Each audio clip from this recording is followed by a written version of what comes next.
Ассаламалейкум. 2024 жылы 4 ноябрь Құрманғазы границасы таможнясы 15 километр очередь болды. 2 сутка тұрып, қазір 5 километр қалды. Бұл өкімет тарапынан ешқандай жүргізушілерге жағдай жасамай отыр. Бұл не деген бассыздық? Бұған не істейміз? Міне, басқа елдің дальнобойщиктері тұр.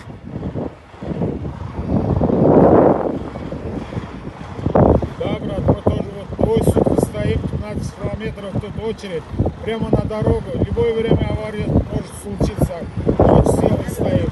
И плюс тут еще этот появился какой-то электронка. Электронка сутку проходит, если, значит, еще раз надо платить. С этим надо решать. И плюс хотя бы тут что-нибудь сделали, какой-то стоянку, чтобы эту машину заехали. Поэтому вот хотелось бы, чтобы вы нам помогли, да? Все эти дела мы решать так. Откуда вы? Из Баку. Из Баку, азербайджанец.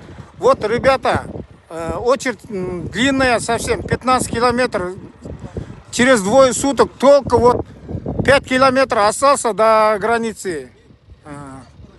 Мы просим государству нам помочь.